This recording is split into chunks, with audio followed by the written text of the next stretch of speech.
तर दिल्लीत पवारांच्या हस्ते शिंदेंचा सत्कार झाला आणि त्यानंतर संजय राऊतांनी हल्लाबोल केलेला आहे। अमोल कोल्हेजी आपल्या सोबत फोन लाईन वरून जोडलेले आहेत। अमोल कोल्हेजी, आपण पाहिलेलं आहे महाराष्ट्राच्या अस्मितेला महाराष्ट्राच्या अस्मितेला शरद पवारांकडून धक्का लावला गेला अशी टीका जी आहे ती संजय राऊतांनी केलेली आहे। काय प्रतिक्रिया?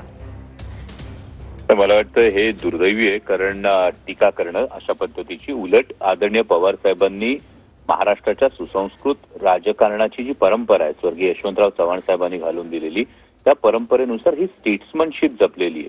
अखिल भारतीय मराठी साहित्य संमेलन दिल्लीत होतं, त्या संमेलनाचे आदरणीय पवार साहेब हे स्वागताध्यक्ष आहेत आणि मराठी साहित्य संमेलनाच्या व्यासपीठावर हा कार्यक्रम होत असताना केवळ एकनाथ शिंदे साहेब नाहीत, तर त्यांच्या बरोबरीने आणखी जवळपास 14-15 जणांचाही सत्कार या कार्यक्रमात होता।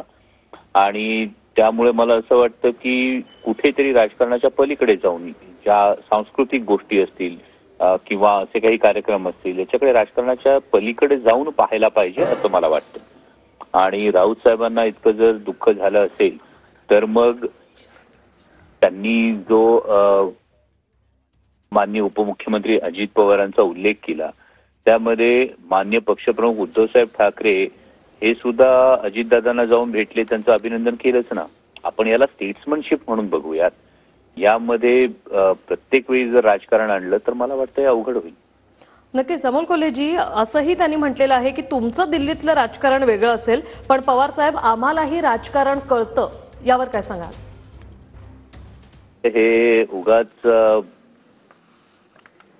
सूर्याला आरसा दाखवण्यासारखं आहे। आदरणीय पवार साहेबांच्या राजकारणाविषयी बोलण्याची जी एक उंची आहे ती खूप कमी जणांची आहे आणि त्यामुळे पवार साहेबांना किती राजकारण कळतं हे कुणीही वेगळं सांगण्याची आवश्यकता नाही। पण त्याही पलीकडे जाऊन मला असं वाटतं की ही राजकारणातली सुसंस्कृतता जी आहे, सुसंस्कृतपणा जो आहे हा जपला पाहिजे। महाराष्ट्रानं हा आदर्श ठेवला पाहिजे। धन्यवाद अमोल कोल्हेजी, तुम्ही TV9शी बोललात त्यासाठी। तर सांस्कृतिक गोष्टींमध्ये राजकारण आणू नये असं अमोल कोल्हे यांनी म्हटलेलं आहे। शरद पवार साहेब हे राजकारणात खूप मोठे नेते आहेत असं देखील त्यांनी म्हटलेलं आहे।